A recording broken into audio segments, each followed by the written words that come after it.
আজকে এই যে মান, এই মর্যাদা, এই সম্মান, এই ইজ্জত কে দিয়েছে? কোথায় ছিলেন আপনি? আজ ভালো ইঞ্জিনিয়ার হয়েছেন, আপনি ভালো মাস্টার হয়েছে, ডাক্তার হয়েছেন, কিন্তু কালকে আপনি ছিলেন কোথায়? আপনার অস্তিত্ব ছিল না। আজকে আপনার ভালো নাম, ভালো দাম, ভালো কালচার, কিন্তু আপনি কালকে ছিলেন না পাক। জোরে বলুন ঠিক না বেঠিক? কোরআন তার প্রমাণ। আল্লাহ তাআলা আল ইনসানি হিনুম মিনাদ দারি লাম ইয়াকুন শাইয়্যাম মাযকুরা। আল্লাহ বলে তোমার বান্দা অস্তিত্ব ছিল না, কেউ তোমাকে চিনত না, তোমার পরিচয় ছিল না, কালচার ছিল না। আজকে ভালো মাস্টার, ভালো ডাক্তার, ভালো জজ, ভালো পয়সাওয়ালা, ভালো গাড়িওয়ালা, কিন্তু বান্দা রে কালকে তুমি ছিলে না পা না পা। কিভাবে হলে বলো? আমি আল্লাহ তোমার মা এবং বাপের মিলনের কারণে এক ঝর্ণা নাপাক পানি দিয়ে আমি আল্লাহ তোমার মায়ের রহমে প্রবেশ করে দিলাম। ওই নাপাক পানি থেকে রক্ত তৈরি করে সুন্দর করে তুমি মায়ের গর্ভের ভিতরে আমি আল্লাহ তোমাকে আশ্রয় দিলাম। বলো বান্দা, আজকে তুমি চাকরিওয়ালা নাও, আজকে তুমি চাকরিওয়ালা হয়েছ, সেই দিন তো তুমি তোমার মায়ের গর্ভের ভিতরে তোমার কর্ম করার ক্ষমতা ছিল না, তোমার কোন রকমের কোন দাপট ছিল না। সেই দিন তোমাকে কে খেতে দিল বলো? আল্লাহ ডাক দিয়ে বলে বান্দা, আমি তোমার মায়ের মাসিক রক্ত গুলাকে বন্ধ করে দিলাম। বন্ধ করে দেওয়ার পরে ওই নাপাক রক্ত গুলা আমি আল্লাহ তোমার মায়ের লাভির সঙ্গে তোমার লাভিকে একজেট করে দিয়ে আমি তিল তিল করে আমি তোমার জন্য খাবারে পরিণত করে দিলাম। তারপর আল্লাহ বলে বান্দা, নামাজ নজির হয়ে গেল। তুমি যখন দুনিয়ার জমিনে দুনিয়ার মুখ যখন দেখবে বান্দা, বান্দা তুমি দুনিয়ার জমিনে এলে একদিনের ছেলে, দুদিনের ছেলে, তুমি তো ভাত রুটি আপেল বেদানা নাশপাতি আঙ্গুর মনো কাকরোট খেতে তুমি পারবে না। আল্লাহ বলে বান্দা রে, এমন একটা খাবার আমি তোমাকে দিলাম যে খাবার খেলে সর্দি হবে না, গরমি হবে না। আল্লাহ বলে খাবার কি? আল্লাহ বলে এমন একটা খাবার দিলাম, এয়ার কন্ডিশন ফিট করে দিলাম, গরমি লাগবে না, ঠান্ডা হবে না। আমি আল্লাহ যদি ঠান্ডা করে দিতাম, ও বান্দা তুমি তো দুদিনের ছেলে, তোমার বুকে কফ জমে তুমি মারা যেতে পারো, কফ জমে মারা যেতে পারো। আর আমি আল্লাহ যদি তোমার জন্য গরম করে দিতাম, তোমার কচি কণ্ঠি ললিটা তোমার পরে ছায় হয়ে যেত। কিন্তু আল্লাহ বলে না রে বান্দা, না, আমি গরম করি নাই, আমি ঠান্ডাও করি নাই, এমন একটা খাবার দিলাম বান্দা তুমি খাবে আর তোমার জন্য আরাম হয়ে যাবে। সেই খাবারটা কি খাবার? মায়ের স্তনের দুধ। একদিন করতে করতে 2 বছর কেটে গেল, দুনিয়ার তুমি দামি দামি খাবার খেতে শুরু করে দিলে বান্দা। ও মুসলমান, দামি দামি খাবার খেতে শুরু করে দিলে। এই কারো এই গেঞ্জিওয়ালা কারো লোক, এই বসো, এই বসো, বসো। যে উঠে চলিয়ে বসে পড়েছ, উঠার আর ক্ষমতা নাই, উঠলে কিন্তু 10,000 টাকা পাই মাদ্রাসার লেগে। ও বাদাম থেকে শখ উঠেছে নাকি? নিশা পাগলা কথা। আমার বাবা জীবনে তারপরে যখন একদিন করতে করতে করতে করতে করতে যখন 2 বছর কেটে গেল, দুনিয়ার দামি দামি খাবার তুমি খেতে লাগলে, দুনিয়ার ভালো মন্দ তুমি খেতে লাগলে বান্দা। তারপরে বান্দা শোনো, স্কুল গেলে, কলেজ গেলে, মাস্টার ডাক্তার হয়ে গেলে, পয়সাওয়ালা গাড়িওয়ালা হলে, তোমাকে বলা হলো আল্লাহকে মেনে নাও, রসুলকে মেনে নাও, দিনকে মেনে নাও। তখন বলো কে আল্লাহ? কিসের আল্লাহ? কেমন আল্লাহ? তখন তুমি নির্ঘাত আল্লাহকে ভুলে যাও। এরকম লোক আমাদের সমাজে আছে না নাই? জোরে বলুন। আল্লাহ ডাক দিয়ে বলে বান্দা, আমি আল্লাহ যদি ইচ্ছা করতাম তোমার মায়ের গর্ভে থেকে তোমার চোখ দুটো বন্ধ করে দিতাম। আমি আল্লাহ যদি ইচ্ছা করতাম তোমার মায়ের গর্ভে থেকে তোমার হাত দুটো বন্ধ করে দিতাম। আমি আল্লাহ ইচ্ছা করলে তোমার মায়ের গর্ভে তোমার মুখের জবান কেড়ে নিতাম। কিন্তু বান্দা না না, তুমি দুনিয়ার জমিনে গিয়ে আমার জিকির করবা, আমার কোরআন তেলাওয়াত করবা, আমাকে আল্লাহ বলে ডাকবা। বান্দা যতবার তুমি আমাকে আল্লাহ বলবা, আমি আল্লাহ তোমাকে তোমার দিকে বান্দা বলতে বলতে ছুটে যাই। এ বাবা বলেন তো, খুদা বলাতে নাকি বেশি না আল্লাহ বলাতে নাকি বেশি, কোনটা? আল্লাহ। আপনি যদি দিনে 1000 বার খোদা বলেন আর দিনে যদি একবার আল্লাহ বলে ডাকেন, 1000 খোদা বললে যা নেকি হয়, তার থেকে একবার আল্লাহ বললে তার 1000 গুণ নেকি বেশি হয়। ও মুসলমান, আজকে নেকির শেষ নাই। আজকে মুসলমানের নাকি কত রাস্তায় চলতে ফিরতে, গাড়িতে, বাড়িতে, মাঠে ঘাটে, যেখানে যাবা মুসলমান, নাকি তোমার শেষ নেই। কিন্তু এ জাতি তো নেকি নিতে জানে না, এ জাতি নামাজ পড়ে না, এ জাতি আল্লাহকে চিনে না, আল্লাহকে ডাকে না। এই কারণে এই জাতির অবস্থা বড় খারাপ, সালাম দেয় না। আচ্ছা বলুন তো, হাদিসে কি এসছে? আফসোস সালাম কবলাল কালাম, আগে সালাম পরে কালাম। আগে সালাম দেওয়া যায় না না যায়? কথা বলেন। যায়। যে যত সালাম দেবে তার মনের ভিতরটা তত পরিষ্কার হবে। যে যত সালাম প্রদান করবে আল্লাহ তার উপর তত রাজি হবে। সালাম দেয় না আমাদের সমাজে, এরকম লোক আছে না নাই? জোরে বলুন। অহংকার, তাকাব্বুর, আত্মহংকারে ফেটে যায়, ও মনে করে আমি বিরাট কিছু হয়ে গেছি। কিন্তু আল্লাহর কোরআন বলেছে, আল্লাহ রাব্বুল আলামিন বলেছেন, খবরদার খবরদার বান্দা, কোন জিনিসের তুমি অহংকার করো না। টাকার অহংকার করো না, গাড়ির অহংকার করো না, বাড়ির অহংকার করো না, বংশের অহংকার করো না, সম্পদের অহংকার করো না, শিক্ষার অহংকার করো না, চাকরির অহংকার করো না, জীবনের অহংকার করো না, যৌবনের অহংকার করো না। কোরআন বলেছে, ইন্নাল্লাহা লা ইউহিব্বু মান কানা মুখতালান ফাখুরা।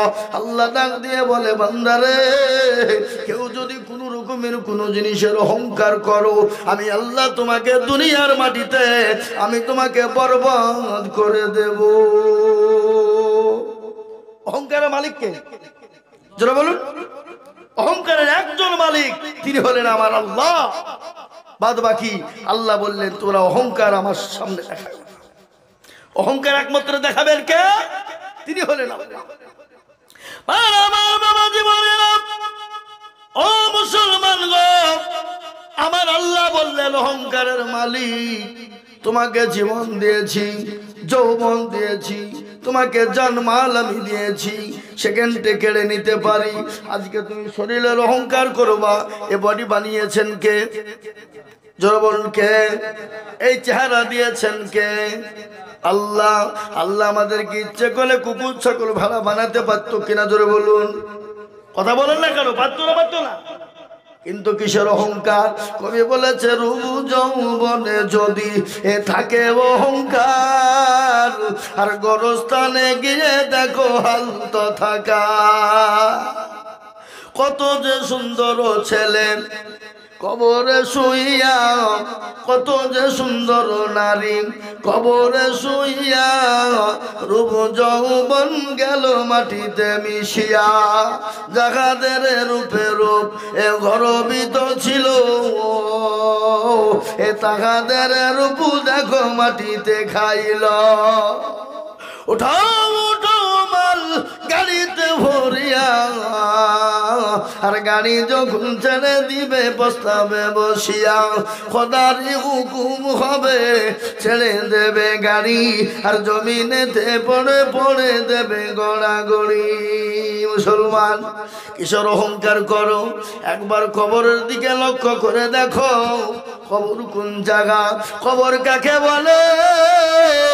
একবার মনে দেখো, আমার নবী বলেছে আমার উম্মতি যদি একটা বার জানতো কবর কোন জায়গা, মানুষ মরে গেলে জীবনও কোনোদিন মানুষকে কবরে রাখতো না। কবর এত বড় কঠিন, কবর এত বড় ভয়ঙ্কর, কবর এত বড় কঠিন, কারণ কবর থেকে বাঁচতে হলে আল্লাহকে মেনে নিতে হবে। আল্লাহর বড় হুকুম নামাজ আদায় করতে হবে রে বাবা, আর আল্লাহর সব থেকে বড় হুকুম সেটা হলো নামাজ। নামাজ। মুসলমানের সঙ্গে কাফেরের পার্থক্য কি জোরে বলুন? নামাজ। মুসলমানের সঙ্গে কাফেরের পার্থক্য নামাজ, নামাজ, নামাজ। আজকে সেই মুসলমান নামাজ পড়ে। আল্লাহ নবী দুনিয়া থেকে যেদিন বিদায় হয়ে যাবে, মৃত্যু শয্যায় সজ্জিত যেদিন, প্রচন্ড মাথায় যন্ত্রণা, আল্লাহ নবীর বিবি মায়েশার উপর মাথা দিয়ে শোয়া। নবীজি একদিন ডাক দিয়ে বলছেন, আয়েশা একটু তোমাকে কথা বলবো। বলে, ইয়া হাবিবাল্লাহ, আমার স্বামী। ইয়া রাসূলুল্লাহ, আপনি বলুন কি এমন কথা আপনি বলবেন? বলে, আয়েশা রে, এটা কোন সময় বলো? বলে, নবী গো, এটা আসরের টাইম। বলে, তাই নাকি? বলে, হ্যাঁ। বলো, ও আয়েশা, একটু আমার মাথাটা মসজিদে নববীর দিকে উঠিয়ে দাও। বিশ্ব নবীর মাথাটা মসজিদে নববীর দিকে উঠানো হলো। নবীজি সমস্ত মসজিদে নববীর দৃশ্যখানা তিনি দেখলেন। দেখে নেওয়ার পরে নবীজি বললেন, আয়েশা একটু মাথাটা নিচু করে দাও রে আয়েশা। মাথাটা যখন নিচু করা হলো, আমার বিশ্ব নবী দয়ার নবীজি দুই চোখের কোণো দিয়ে গড় গড় গড় গড় করে পানি ঝরে গেল। আয়েশা বলেন, নবী গো, ও গো আল্লাহর হাবিব, আপনার চোখে কেন পানি? একটু দয়া করে বলবেন। নবীজি বললেন, আয়েশা, এ পানিটা হলো আমার সুখে। মা আয়েশা বলেন, নবী গো, চোখের পানি আবার সুখের হয়?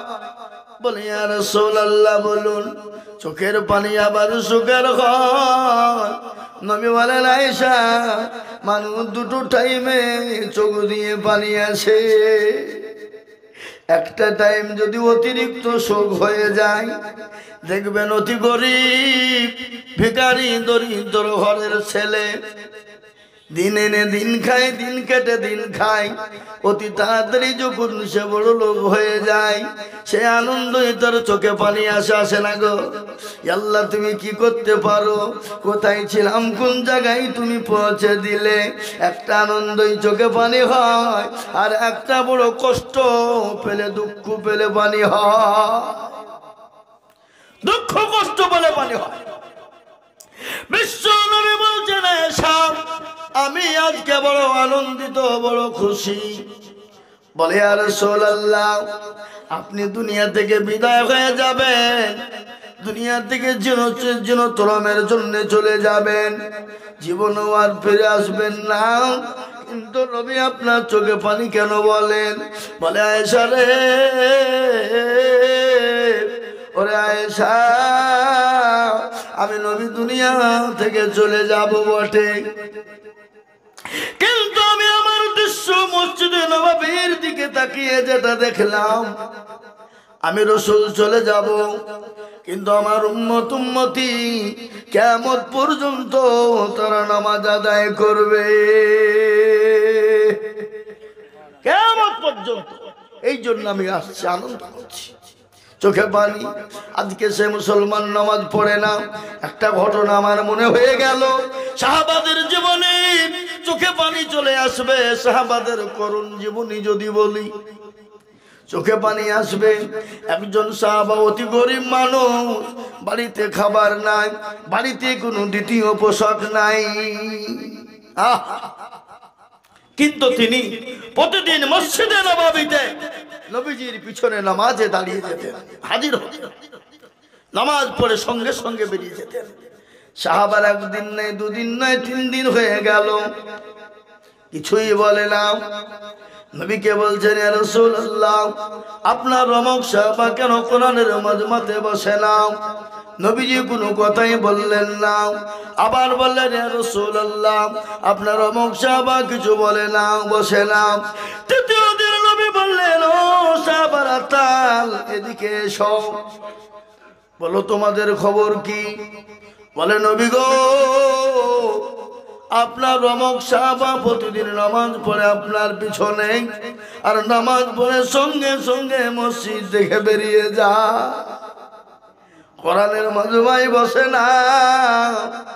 আল্লাহ নবী বললেন, সাহাবারা, এবার যখন ফজরের আজান হয়ে যাবে, ফজরের আজানের সঙ্গে সঙ্গে যখন মসজিদে নববীতে আসবে, আমার পিছনে নামাজ পড়বে, তাকে তোমরা বসতে বলবে, বলে আল্লাহর হাবিব তোমাকে বসতে বলেছে, বসে যা। ফজরের আজান হয়ে গেল, মসজিদে নববীতে সাহাবারা একে একে এলেন। আল্লাহ নবীর ওই গরিব সাহাবা, দরিদ্র সাহাবা, তিনিও এলেন।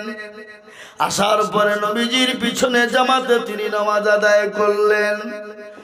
আল্লাহ নবী দুই দিকে সালাম যখন ফিরে দিলেন, সঙ্গে সঙ্গে ওই সাহাবা মসজিদে নববী থেকে বেরিয়ে রওনা দিয়েছে। সাহাবারা বলেন, ও আল্লাহর নবীর সাহাবা, তুমি বসো, আল্লাহর হাবিব তোমাকে বসতে বলেছেন। সঙ্গে সঙ্গে তিনি বসে গেলেন। দয়া নবী, বিশ্ব নবী, তিনি দোয়া তাসবিহ ফারেগ হলেন, সাহাবা একরামদেরকে নিয়ে গুছিয়ে বসেছেন। আল্লাহর নবী সর্বপ্রথম ডাক দিয়ে বলেন, সাহাবা, বলো বলো বলো, তুমি কোরআনের মজলিসে কেন বসো না? আমার মাজমায় কেন বসো না রে সাহাবা? কি ব্যাপার, তুমি আমার মজলিসে বসো নাই কেন? কি হয়েছে তোমার? এই কথা যখন বলা, বিশ্ব নবীর সাহাবার চোখ দিয়ে ঝরঝর করে পানি ঝরে গেল। আল্লাহর হাবিব তিনি বলেন, সাহাবা, আমি তো তোমাকে ধমক দিই নাই, জোরে কথা বলে নাই, তোমার চোখে কেন পানি বলো?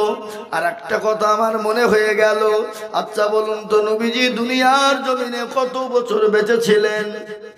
কে বলতে পারবেন? আপনারা বলুন। 63। আচ্ছা বলুন, 63 বছরের জিন্দেগিতে জীবনেও কোনোদিন কাউকে গালি দিয়েছে নাকি?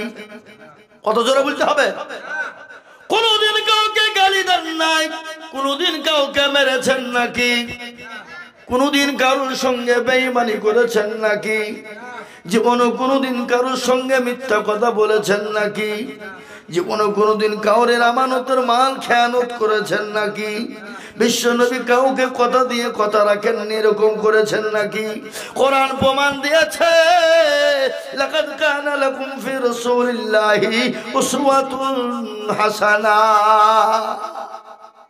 মা আয়েশা বললেন, নবী গো, মা আয়েশাকে একজন সাহাবা বলছেন, ও ইয়া উম্মুল মুমিনিন, আপনি বলুন নবীর চরিত্র সম্পর্কে একটু বর্ণনা করুন, নবীর সম্পর্কে একটু বর্ণনা করুন, নবীর আখলাক চরিত্র সম্পর্কে বর্ণনা করুন। মা আয়েশা উত্তরে দিয়ে বললেন, ও নবীর সাহাবা, কোরআনের মধ্যে কোনো ভুল আছে? বলে নাই। কোরআন কি নির্ভুল? বলে নির্ভুল। কোরআনে কোনো সন্দেহ আছে? বলে না, কোরআনে কোনো সন্দেহ নাই। যেমনি কোরআনে কোনো ভুল নাই, কোরআনে যেমন সন্দেহ নাই, আমার নবীর আখলাক চরিত্রের মধ্যেও কোনো সন্দেহ না। সুবহানাল্লাহ বলতে গিয়ে বলেন নাকি? নবীর আখলাক চরিত্রের মধ্যেও কোনো সন্দেহ নাই। নবীজি 63 বছরের জিন্দেগি।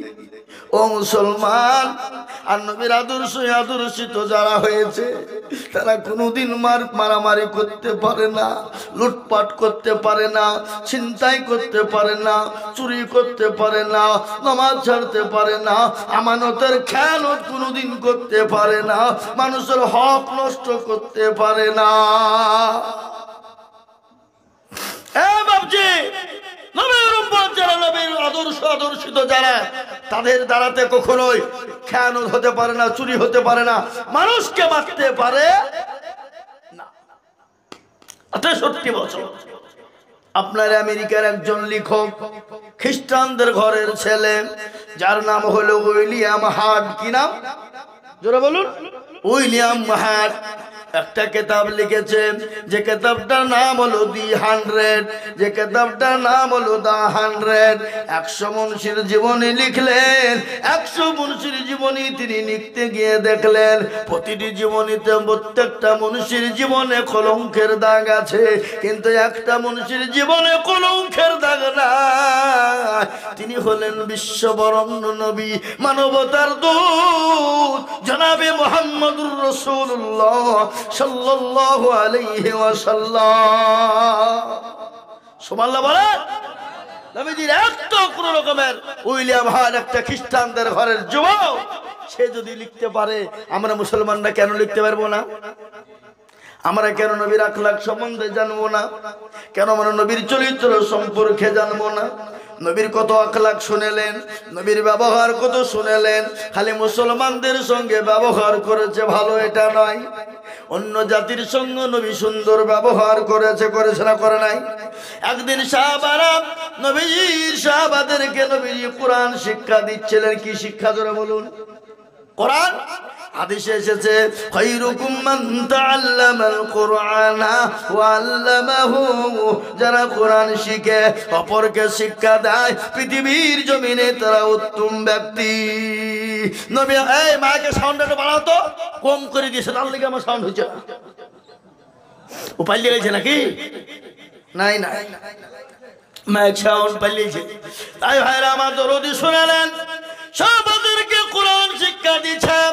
জাতিতে ইহুদি, ভালো করে শুনবেন, তিনি তাওরাত, জবুর, ইনজিলের কিতাবের মধ্যে দেখেছেন এমন একজন নবী দুনিয়ার জমিনে আসবে, যার আখলাক হবে ভালো, যার চরিত্র হবে ভালো। বাপের নাম হবে আব্দুল্লাহ, মায়ের নাম হবে আমিনা। তার চেহারা এত সুন্দর, তার চেহারাটা মায়াবী চেহারা, দেখলে জান ভরে যাবে, দিল ভরে যাবে, মন ভরে যাবে। ও মুসলমান গো, আল্লাহ নবীকে এত সুন্দর আল্লাহ চেহারা দিয়েছিলেন। হযরতে মা আয়েশা বলছেন, আমার বাড়িতে একদিন ছুঁচ বুঝেন তো নাকি? ছুঁচ বুঝেন না? কি বলেন? ছুঁচ বলেন না ছুঁই বলেন? এ বাবা, ছুঁচ হারিয়ে গেছে। মা আয়েশা বলছেন বাড়িটা অন্ধকার, নবীজি আমার শুয়ে আছেন, আর আমার নবীর হাত কানে এরকম করে একবার উঠাইলাম, গোটা ঘরটা আলোয় আলোকিত হয়ে গেল। ওই আলোয় আলোকিত হয়ে যায়, আর ওই আলোতে আমি আমার ঘরের ছুঁচ খুঁজে পেয়ে গেলাম। ও মুসলমান, তাহলে কথাই কথা বেড়ে গেল। হযরত ইউসুফ নবী আলাইহিস সালাম আল্লাহ এত চেহারা দিয়েছিল, এত চেহারা দিয়েছিল। জুলাইখা প্রেমে পাগল। জুলাইখা যখন প্রেমে পাগল হয়ে যায়, জুলাইখাকে মেয়েরা বলেছিল, আরে জুলাইখা, তোর মতো নির্লজ্জ বেহায়া নারী আর পৃথিবীর জমিনে না। তোর বাড়ি গোলাম, ওই গোলামের ওপরে এত ভালোবাসা, এত প্রেম প্রীতি মহাব্বত, ওই গোলামের প্রেমে তুই পাগল হয়ে গেছি। জুলাইখার প্রেস্টিজে লেগে গেল। আরে আমাকে এত বড় কথা? দাঁড়াও দাঁড়াও, তোদেরকে মজা দেখাবো। সঙ্গে সঙ্গে জুলাইখা দাওয়াত করে দিল মিসরে আজিজের বাড়িতে। মিসরে আজিজ, জুলাইখার স্বামীর নাম কি? যারা বলুন, মিসরে আজিজ। ও মুসলমান, এই কয়েকদিন আগে জালসা করে এলাম মায়াপুরের মাটিতে নদিয়ায়। আমার এক বন্ধু, খুব কাছের বন্ধু, আমার ক্লোজ বন্ধু, সেই আপনার নাম সেলিম ভাই। বললাম হুজুর গো, এই দেখেন কিছুদিন হলো আপনাকে বলে গেলাম মিশরে ঘুরতে গেলাম। মিশনে ঘুরতে গিয়ে ফেরাউনের সঙ্গে কথা বলে এলাম, ফেরাউনের সঙ্গে দেখা করে এলাম। আর দেখলাম হুজুর মিশরের মাটিতে আল্লাহ আল্লাহ আল্লাহ, সেই দেশের পুরুষগুলাকে আল্লাহ এত সুন্দর তৈরি করেছে, যা পৃথিবীতে এরকম সুন্দর কোনো দেশে না। পুরুষদেরকে এত সুন্দর আল্লাহ বানিয়েছে। আমার বাবা জীবনেরা, জুলাইখা বলে মনে পাশটি যে বেঁধে গেল, হায় রে আমাকে এলাকার সমস্ত মেয়েরা দূর দূর করে তাড়িয়ে দেয়, তাহলে একদিন তাদেরকে আমার বাড়ি যে আপন দিব, দাওয়াত দিয়ে খাওয়াবো। তাদেরকে যে আপন দেওয়া হলো, হল ঘরে ঢুকিয়ে দেওয়া হলো, একটা করে চেয়ার দেওয়া হলো, একটা করে সেব দেওয়া হলো। সেব মানে আপেল, আপেল বুঝেন তো নাকি? বুঝেন না? আপেল দেওয়া হলো না? আপনাদের দেশের লোক আপেল দেখেইনি নাকি? গলিতে গলিতে 60 টাকা কেজি, তাই না? পাড়ায় পাড়ায় দিয়ে বেড়াইছে 50 টাকা কেজি লাউ লাউ। ও মুসলমান, একটা করে ছুরি দেওয়া হলো, একটা করে আপেল দেওয়া হলো। আর জুলাইখা বলল, তোমাদের হাতে ছুরি দিলাম আর আপেল দিলাম, আমি যখন তোমাদেরকে কাটতে বলবো তোমরা কাটবে। ও মুসলমান, হল ঘরে ভরে দেওয়া হলো।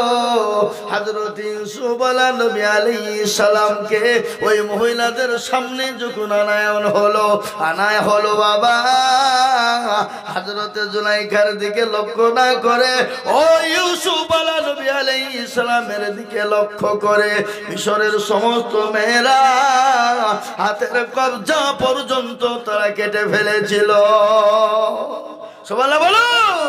তারা যদি হযরত ইউসুফ আলাইহিস সালাম তার চেহারা দেখে হাতের কলিজা কবজা কেটে ফেলতে পারে, তারা যদি আমার নবীকে দেখতো, আমার রাসূলকে দেখতো, তাদের কলিজা পর্যন্ত কেটে ফেলতো। সুবহানাল্লাহ বলুন। হযরত সাহাবাদের ঘটনা শুনলেন, সাহাবারা বলছেন, হাদিসের মধ্যে এসেছে নবীজি এক কান ছেঁড়া থান, কাটা থান পরতেন, মাছ দিয়ে তিনি মাথা আঁচড়াতেন, মাছ দিয়ে তিনি সিটি আঁচড়াতেন, এক কান সাদা চাদর গায়ে দিয়ে নবীজি আমার বসতেন। যেনাকে এত মানাতো, রাজা তার সিংহাসনে যতটা বসলে জানা মানাতো, আমার নবীকে তার থেকে বেশি মানাতো। সুবহানাল্লাহ বলুন। একদিন আবু জাহেল বিশ্ব নবী মক্কার জমিনে কোরআন তেলাওয়াত করে, কি তেলাওয়াত জোরে বলুন। আরে কোরআন কার উপর নাজিল হলো? কার উপরে জোরে বলুন। এ কোরআন অবতীর্ণ করলেন কে? কার উপরে? আল্লাহ নিজেই বলেছেন, এ কোরআনকে যদি নবীর উপর অবতীর্ণ না করতাম, এ কোরআনকে যদি পাহাড়ের উপর অবতীর্ণ করে দিতাম, কোরআন তার প্রমাণ বলেছে, লাউ আনজালনা হাযাল কুরআন আলা জাবালিন লারাআইতাহু খাশিয়াম মুতাসাদ্দিয়াম মিন খাশিয়াতিল্লাহ।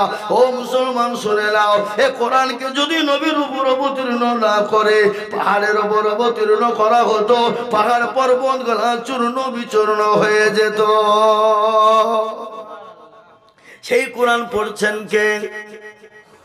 যার উপর অবতীর্ণ হলেন তিনি হলেন কে?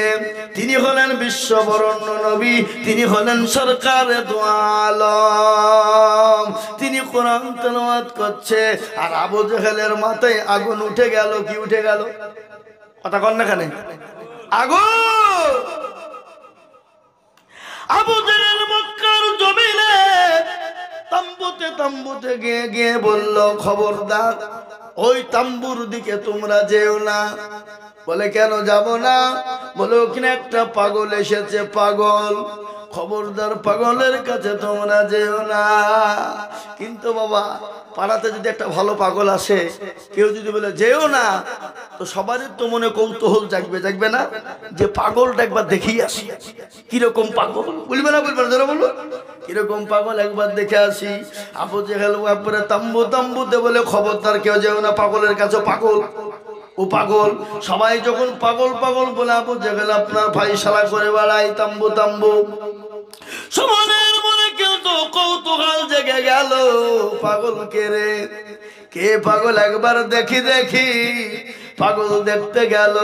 দেখতে গিয়ে নবীজির চেহারার দিকে যখন লক্ষ্য পড়েছে, নবীজির দাঁত মোবারকের দিকে যখন লক্ষ্য পড়েছে, প্রতিটি মক্কার মানুষের শরীর ধড়াক করে উঠেছে। সুবহানাল্লাহ বলো। বলি পাগল হয়, পাগল যদি হবে দাঁতে ছিদল, চুল গলা উস্কো খুস্কো, বোতাম গলা জামার বোতাম ঠিক থাকবে না, জামা গলা ছেঁড়া ছেঁড়া, কিন্তু ইনি তো পাগল নন, ইনি হলেন সেই নবী, ইনি হলেন বিশ্ববরণ্য নবী জনাবে মুহাম্মদুর রাসূলুল্লাহ সাল্লাল্লাহু আলাইহি ওয়াসাল্লাম। ও মুসলমানেরা, আমার নবীকে এত সুন্দর লাগতো, রাজা তার সিংহাসনে বসলে এত সুন্দর লাগতো না। হঠাৎ করে নবীজি আমার দয়ার হাবিব বিশ্ব নবী সাহাবাদেরকে কোরআন শিক্ষা করাচ্ছেন। ইতিমধ্যে তোমরা জবুর ইনজিলের ভিতরে একটা কিতাবের ভিতরে দেখেছেন, সে জাতিতে ইহুদি হযরত ঈসা আলা নবী আলাইহি সালামের লোক, সে বংশের লোক। তিনি কিতাবে দেখলেন এমন একজন নবী দুনিয়ার জমিনে আসবেন যার এরকম এরকম ব্যবহার হবে। তিনি আসলেন, নবীর কাছে এসে নবীকে সালাম দিলেন, আসসালামু আলাইকা ইয়া রাসূলুল্লাহ। নবীজি আমার সুন্দর করে হিসাব ফেরত দিলেন, ওয়া আলাইকুম আসসালাম। এতাল, বলো খবর কি, কোথা থেকে এসেছো? বলো আল্লাহর হাবিব আমি আপনার কাছে এসেছি। বলে কেন? বলে আমি 100 খান টাকা আপনার কাছে আমানত স্বরূপ রাখতে চাই। কি রাখতে চাই? 100 খান টাকা আমানত। আর আমাদের দেশে যদি কাউকে আমানত রাখতে দেয়, ও আমানতের 14 রকমের খেয়ানত বের করে দিবে। কথা বলছেন না কেন? হ্যাঁ, মসজিদের যদি আমানতের টাকা পায়, ও টাকা নিয়ে পাটের ব্যবসা করবে। কি কথা বলছে না? রসুনের ব্যবসা করবে, লাভ করবে, করে ওই টাকার পেদিনি বের করে দিবে। আছে না এরকম লোক সমাজে? আছে। আমি একটা জায়গাতে শুনলাম, মসজিদের সেক্রেটারি মসজিদের টাকা নিয়ে যে লটারি কেটেছে,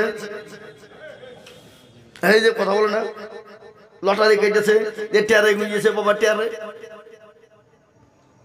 টেয়ারে আসরের নামাজ পড়তে যে উঠতে যে লুঙ্গি পেছনে বেঁধে গেছে, আরে শালা, এই শালা বলে উঠতে যে লটারি খুলে পড়ে গেছে, আকাবি করে এরকম করে ভরছে। যাই, তুই লটারি কখন কাটলে? বলে জুম্মার নামাজ পড়েছি, কেটেছি। তোর কাছে পয়সা ছিল না, কোথা পালি? বল, ঠিক করে বল। ও একবারে সত্য কথা বলে দিল যে মসজিদের টাকা ছিল আমার কাছে, কেটেছি। বুঝতে পারলেন না? এই এরকম লোক আছে না? কথা বলেন না কেন? আল্লাহর ভয় তো তার নাই, আছে নাকি? যদি থাকতো সে লটারি কাটতো নাকি? জোরে বলুন, কথা বলেন না? আপনাদের দেশের লোক লটারি কাটে না, কাটে নাকি? এই দেশও কাটে? হাইরে লটারি, লটারি তো ফেরাল করে দিল মানুষকে ভিখারি। কিন্তু একটা কথা বলে দিই শুনেলেন, লটারি কাটবেন যারা, ভিখারি হবেন তারা। লাস্ট এখানে নিজের বউ পর্যন্ত বন্দুক দিতে হবে। কথা কয় না? মুসলমান, বিশ্ব নবীকে 100 খান টাকা দেওয়া হলো। বলে হাবিবুল্লাহ আপনাকে 100 খান টাকা দিলাম, আমি 15 দিনের মাথাতে এসে আপনার কাছে টাকাটা নেব। বিশ্ব নবী টাকাটা রেখে দিলেন। জাতিতে ইহুদি আমার নবীকে অপমান অপদস্থ করার তার সিদ্ধান্ত। 5 দিনের মাথায় সাহাবাদেরকে কোরআন শিক্ষা দিচ্ছেন নবী। ইতিমধ্যে নবীজির কলার খানা গিয়ে ধরলেন কে? ইহুদি। বিশ্ব নবীর কলার খানা চেপে ধরে এরকম করে যখন তোলা হলো, বলেন তো সাহাবারা সহ্য করবে? এই কথা বলো না কেন? সাহাবারা সহ্য করবে নাকি? এখন আপনাদের মনে যদি মৌলানা ইউসুফের কেউ কলার চেপে ধরে, তো আপনারা কি বলবেন? বলে শালাকে ঠিক করছে। আর উস্কি দিবেন, দিবেন না? এরকম লোক না? ইউনিশের বেটা। এ বাবা, 4টে জিনিসে পীর কেউ মানে না। আমি প্রায় জায়গাতে কথাটা বলি, 4টে জিনিসে পীর কেউ মানে না। পীর মানে না মায়ে, পীর মানে না গায়ে, পীর মানে না গরু, আর পীর মানে না জরু। কটা হলো? 4টে হলো না? আপনি যদি বড় মাস্টার ডাক্তার হন, আপনার মা আপনাকে জীবনও বলবে না মাস্টার সাহেব এদিকে আসেন, বলবে নাকি? কথা বলেন না, বলবে? ডাক্তার সাহেব এদিকে আসেন, করে বেটা রে বেটা তাড়াতাড়ি আয় দুটো ভাত খেয়ে এলে, বলবে না? বলবে না? আপনি যদি বড় আল্লাহর ওলি হন, আপনার মা আপনাকে কোনদিন বলবে না পীর সাহেব বেটা আপনি এদিকে আসুন, বলবে নাকি? কথা বলে না, বলবে না? করে বেটা তাড়াতাড়ি ভাত খেয়ে যা। তাহলে মান থাকলো? তাহলে এক নম্বর হলো পীর মানে না মায়ে, পীর মানে না গরু। এ বাবা, গরু মানে কি জানেন? গরুর পাঁজর দিয়ে আপনি যদি যান আল্লাহর ওলি হয়ে যান। আল্লাহর ওলি আপনার মুস্কি বলে, আল্লাহর ওলি বড় পীর মুহূর্তে আপনার আব্দুল কাদের জিলানী হোক এবং মাওলানা আপনার খাজা মঈনুদ্দিন চিশতি যদি রাস্তা দিয়ে যায় আর গরুর পাঁজর দিয়ে যায়, গরু কি বলবে? আমার পাঁজর দিয়ে আল্লাহর ওলি যাচ্ছে না, একটু কমাই, লড়াই বলবে নাকি? ওয়াত্তালু লড়ি যাবে, জোরে বলুন ঠিক না? পীর মানে না গায়েব। বিদেশ থেকে 4 জন মানুষ এসে তেমাতার মোড়ে, শস্য বাজার মোড়ে তেমাথায় নেমে গেল। টোটো থেকে নেমে বলল, হ্যাঁ গো, এখানে মৌলানা বক্তা ইউসুফ সাহেবের বাড়ি কোথায়? তো লোকে বলছি, ইউসুফ বাবা কে হইল রে? বক্তা বাকে? বক্তা বক্তা তো নাই। তার একজন পাশ থেকে এটে বলছে, তুই জানিস নি ওই যে ইউনিশের বেটা? কি ওই যে ইউনিশের বেটা? তাহলে বলেন পীর মানে না গায়ে। আপনি যদি বলো আল্লাহর ওলি হন, আপনাকে জীবনও গ্রামে আল্লাহর ওলি বলে কেউ মানবে না, ইউনিশের বেটা বলবে। বিদেশে লোকের সামনে তার মান থইল নাকি?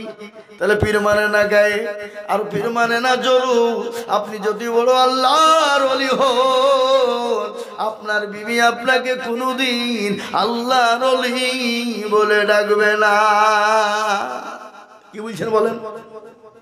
কথা বলছেন না কেন? ডাকবে কি? জীবনেও ডাকবে না। আপনি যদি বড় বুজুর্গ হন, যদি দেশের লোক আপনাকে মানুন, যদি বলেন আপনার ভুল ধরবি, আমাকে তুই মানুষ নিয়ে গোটা দেশের লোক পীর বুলিয়ে মানে, হ্যাঁ তোমাকে পীর বুলিয়ে মানবো। তো তুই কাকে পীর মানবি? বলে কেন মদনপুরের রকে পীর মানবো? তোকে তুই জানিস প্রত্যেকের না সকালবেলা প্রত্যেকের ফজর নামাজ পড়েও সপের উপর দিয়ে উড়ে। আরে পাগলি উড়াকে তুই জানিস? বলে কে ওই গায়ের লোক? বলে না রে পাগলি না, ফজরের নামাজ পড়ে আমি প্রতিদিন উড়ি। হইল তার লেগেই তুমি বেকা হয়ে উঠছিলে, বুঝতে পারলেন না? নারী জাতি কমলতি কিমা মন্তর জানে, আর প্রেমের রশি গলায় দিয়ে আস্তে আস্তে টানে। শহরে বাজারে দেখো নারীদের ঢল, আর পর্দাবিহীন চলে তারা করে ঝলমল। নারীরা নিজেকে আশিক বানায়, দেশটা আজু ধ্বংস হলো নারীর বেপরদায়।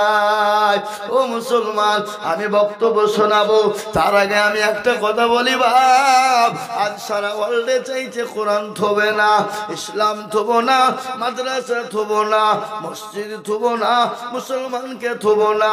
কিন্তু আমি বলি বাবা, কোরআনের মালিককে একবার চিলিয়ে বলুন। আল্লাহ বলেছে ইন্না নাগানু নাযালনা যিকরা ওয়া ইন্না লাহু লাহাফিজুন। আল্লাহ বলেছে কেউ যদি কোরআনের ইবাদত না করে, আমি আল্লাহ ইবাদত করব। কিভাবে করব? কোথা থেকে করব? কোন দিক দিয়ে করব? আমি আল্লাহ ছাড়া পৃথিবীর কেউ জানে না, পৃথিবীর কেউ বলতে পারবে না। আজ আমি আপনাদেরকে বলবো, সারা ওয়ার্ল্ডে চাইছে কোরআন পড়িয়ে দাও, মাদ্রাসা পড়িয়ে দাও, মসজিদ ভেঙে দাও। কিন্তু আমি আপনাদেরকে বলে দিই রে বাবা, পৃথিবীর বেঈমানরা মারতে দামতাম কিয়ামত পর্যন্ত যতই চেষ্টা করুক না কেন, ইনশাআল্লাহ ইসলামকে মিটিয়ে দিতে পারবে না, কোরআনকে মিটিয়ে দিতে পারবে না। তার কারণ একটু ছোট্ট করে আপনাদেরকে বলি বাবা। কেন মুসলমান এখন পালেন না? আপনাকে এখানে থাকতে হবে 1 মিনিট। আজ আমি আপনাদেরকে ছোট্ট কথা বলি। এই সরসাবাজে ইংরেজ বেঈমান, শুনেন ঘটনা, শুনেন। ইংরেজ বেঈমান ভারতের চলে এলো, এসে বলল তোমাদের কোরআন গালা বিক্রি করো। বলে কেন গো? পয়সার বিনিময়ে পয়সা নাও। বলে ওরে বেঈমান, কাগজের টুকরো নিবি, নিয়ে যা, যা নিয়ে যা। তো সবাই বলছে আরে কোরআন কেউ দিতে চায় না, আর এই শস্যবাদের মৌলবি বলছে নিয়ে যা মানে। সঙ্গে সঙ্গে হাফেজ সাহেব বলছে বেঈমান রে, তুই কি জানি আমার এই মাদ্রাসায় কোরআনের মেশিন আছে? সুবহানাল্লাহ বলুন। কোরআনের মেশিন নাই? কি গো কোরআনের মেশিন নাই? সঙ্গে সঙ্গে ডাক দিয়া বলে ইংরেজ, আগো কোরআন আবার মেশিন হয় নাকি? বলে দেখবি নাকি বেঈমান?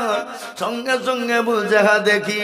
সঙ্গে সঙ্গে হাফেজ সাহেব ডাক দিয়ে বলে আব্দুর রহমান বেটা রে, হাইরে বেটা আয়, 1 থেকে নিয়ে 10 পারা পর্যন্ত শোনা। বলে আব্দুল জব্বার বেটা রে, 10 থেকে 20 পর্যন্ত শোনা। আব্দুর রহমান 20 থেকে 30 পর্যন্ত শুনিয়ে দে বেটা। আই বেটা আই শুনিয়ে দে। যখন বলা গেট গেট গেট গেট করে একবার যখন শুনিয়ে দিল, বাপ ইংরেজি বলছে সর্বনাশ, কোরআন তো নিয়ে যে লাভ হবে না। এ কোরআন মুসলমানেরা সেনার ভিতরে ভরে নিয়েছে। সুবহানাল্লাহ বলুন। আজ আমি আপনাদেরকে বলবো, ইংরেজ বেঈমানরা যদি চেষ্টা করুক না কেন, পৃথিবীর বেঈমানরা যদি চেষ্টা করুক না কেন, মারতে দামতা কোরআনের কেউ ক্ষতি করতে পারবে না, ইসলামের ক্ষতি করতে পারে না। ফেরাউন পারেনি, আবু জেহেল পারেনি, আবু লাহাব পারেনি, উতবা পারেনি, সাইবা পারেনি, মুগীরা পারেনি। এই যুগের কাফের বেঈমানরা তারাও কোনোদিন পারবে না। একটু হাতটা উঁচু করে দিয়ে বলুন ইনশাআল্লাহ। তুলুন। কি গো, এরা বুঝতে পেরেছে মৌলবি মনে হয় চাবে, বুঝলেন না? নিয়াত যদি গোলমাল হয়, নিয়াত যদি গোলমাল হয় তাহলে কোনো কাজ হবে না। আপনি কার সঙ্গে চালাকি করবেন? যেটা কেউ দেখে না সেটা দেখে কে? যেটা কেউ জানে না সেটা জানে কে? যেটা কেউ বোঝে না সেটা বুঝে কে? সবাই বলে আমি ভালো, আমি জানি কি আমার মনের গোপন খবর জানে আল্লাহ জি। আলোতে আধারে নির্জনেতে কোথা কি করেছো তুমি সব জানে সে, তাহারি চোখেতে কেউ যাবে না পাখি, আমি জানি কি। সকলকে ফাঁকি দেওয়া যাবে কিন্তু আমার আল্লাহকে ফাঁকি দেওয়া যাবে না। তাই আল্লাহর ঘরের, আল্লাহর কোরআনের হেফাজতের জন্য আমি আপনাদেরকে বলবো, আমি আজিজুল হক সারা পশ্চিম বাংলা নয়, আসাম, ত্রিপুরা, মেঘালয়, মণিপুর, উড়িষ্যা, বাংলাদেশ, বিহার, ঝাড়খণ্ড, পশ্চিম বাংলা লাখ লাখ লাখ লাখ লাখ টাকা করে কালেকশন করি। আজকে এই দিনের বেলাতে নদিয়া জেলা দেবগ্রামের পাশে আশাচিয়ার আগে শেওড়াতলা গ্রামে দিনের বেলায় মাদ্রাসার প্রোগ্রাম ছিল। ওখানে প্রায় 2 থেকে 2.5 ঘন্টা বকে এসেছি বাবা। তারপরও আমি আপনাদেরকে বলবো, আল্লাহর কোরআনের খিদমতের জন্য, এই মাদ্রাসার জন্য, এই মাদ্রাসায় কোরআনকে জিন্দা রাখার জন্য আমি সর্বপ্রথম 5 জন দরুদিকে বলবো, আল্লাহর কোরআনের প্রেমিক কারা, দিনের প্রেমিক কারা, ইসলামের প্রেমিক কারা, নবীর প্রেমিক কারা, কাদের মা চলে গেছে, কাদের বাপ চলে গেছে, কাদের মা জননী চলে গেছে, জনমদুখিনী মা, ওই মায়ের নামে আমি মাত্র 5 জন দরুদিকে বলবো বাপ। 10,000 20,000 নয়, 20,000 50,000 নয়, মাত্র 5,000 করে টাকার দাতা। আমি একবার তাকবীর দেব, তাকবীর দেওয়ার সঙ্গে সঙ্গে বলে হুজুর গো আমার কাছে জান আছে মাল নাই, আমি পরে অল্প অল্প করে দিয়ে দিয়ে দিয়ে শোধ করে দেব। একবার চিলিয়ে বলি নারে তাকবীর, মুসলমান, আমি একটা দরুদিকে বলতে চাই, এই মজলিসের ভিতরে সর্বপ্রথম আল্লাহর কোরআনের জন্য, আল্লাহর দ্বীনের জন্য, ইসলামের জন্য, কোরআনের খিদমতের জন্য ব্যবসায়িক মাস্টার, ডাক্তার, জমিদার, পয়সাওয়ালা নগদ পারলে আলহামদুলিল্লাহ, না পারলে পরে থেমে থেমে থেমে দিয়ে দেবেন। মাত্র 5,000 টাকার দাতা একজন দরুদি হাত উঁচু করে বলুন ইনশাআল্লাহ। একজন দরুদি আজকে শস্যাবাদের মাটিতে আল্লাহর কোরআনের খিদমতের জন্য সর্বপ্রথম হিম্মত করে বলুন, হুজুর আমার কাছে জান আছে, মাল নেই, আল্লাহর ঘরের জন্য আমি 5,000 টাকা দেবো ইনশাআল্লাহ। একজন দরুদি একটু হাত উঁচু করে বলুন ইনশাআল্লাহ। দেখি আজকে শস্যাবাদের মাটিতে কারা আছেন নবীর প্রেমিক, কোরআনের প্রেমিক। সর্বপ্রথমে একটা দরদি, অনেকের মা চলে গেছে, অনেকের বিবি চলে গেছে, অনেকের ভাই চলে গেছে, অনেকের বাপ চলে গেছে, আল্লাহর ঘরের জন্য 5,000। কি নাম? ফুল মোহাম্মদ, আলহাজ ফুল মোহাম্মদ সাহেব। তিনি বলছেন আমি 5,000 টাকা দেব। একবার চিলিয়ে বলি নারাই দুমির। আমি মুসাফির মানুষ, আমি আমার বাড়ি থেকে যদি আসতো তাহলে মুসাফির হতো না, কিন্তু আমি আসছি কোথা থেকে? নদিয়া থেকে। বাড়ির থেকে সকাল 8টায় বেরিয়েছি। কটায়? 8টায়। ওখানে গিয়ে পৌঁছাচ্ছি 11:30টায়। 1টাতে বক্তব্য শুরু করেছি, 3টাতে বক্তব্য শেষ করেছি। অমনি বেরিয়ে এখানে ঢুকেছি। বাবুজি এই দেখেন হাজী সাহেব, উনি বলছেন আমি 5,000 টাকার দাতা। আর একবার মহব্বত দিয়ে বলি নারে তাকবীর। হাবা 1 নম্বর হইল, আমি এক্ষুনি হাতটা তুলে একটু দোয়া করবো। আর নবীজি বলেছেন মুসাফিরের দোয়া কবুল হয়ে যায়। হাবা একটা কথা বলি, কেউ যদি বললা ইলাহা ইল্লাল্লাহ বলবো আর মুহাম্মদুর রাসূলুল্লাহ বলবো না, সে মুসলমান হবে? কথা বলেন না কেন? হতে পারে কি? হবে না। তাই দেখেন হাজী সাহেব 1 নম্বর 5,000 হয়ে গেল। 2 নম্বরের একজন দরুদিকে বলবো বাপ ইনশাআল্লাহ কলমার জোড়া করার জন্য 5,000 টাকার দাতা ইনশাআল্লাহ। বলে হুজুর গো আমার কাছে জান আছে, মাল নাই, আমার বাপ চলে গেছে, মা চলে গেছে, বিবি চলে গেছে, ভাই চলে গেছে, আমি তার জন্য আল্লাহর কোরআনের জন্য 5,000 টাকা দেব। এমন গুরু দরুদি একটা আল্লাহর বান্দা হবে না। 2 নম্বরে হাত উঁচু করে দিয়ে বলুন ইনশাআল্লাহ। আর একটা দরুদি আমার বাপজি, আমার ভাই, মা আমার বোন, সোনা আমার জননী, সকলকে মিলে বলবো 5,000 টাকার দাতা কলমার জোড়া করার জন্য। আর একজন ভাগ্যবান। কি গো সরসাবাদের মাটিতে কেহ নাই? এমন কোন আল্লাহওয়ালা নাই, এমন কোন কোরআনের প্রেমিক নাই, এমন কোন নবীর প্রেমিক নাই, এমন কোন দ্বীনের প্রেমিক নাই, এমন কোন মায়ের মহব্বতের সন্তান নাই আল্লাহর কোরআনের জন্য 5,000 টাকার দাতা। কি গো একটা 5,000 টাকা দিনে বলা কি নাই? 2 নম্বরে বলে হুজুর আমার কাছে জান আছে, মাল নাই, আমি পরে অল্প অল্প অল্প অল্প অল্প করে দিয়ে দিয়ে দিয়ে কোরআনের খিদমত করব, কোরআনের জন্য হাতটা বাড়িয়ে দেব, অল্প অল্প করে দিয়ে শোধ করবো ইনশাআল্লাহ। তাই জোড়া করার জন্য আর একজন দরুদি ভাগ্যবান এই মজলিসের ভিতরে, ডানে বায়ে পিছনে সামনে ইনশাআল্লাহ মাত্র 5,000।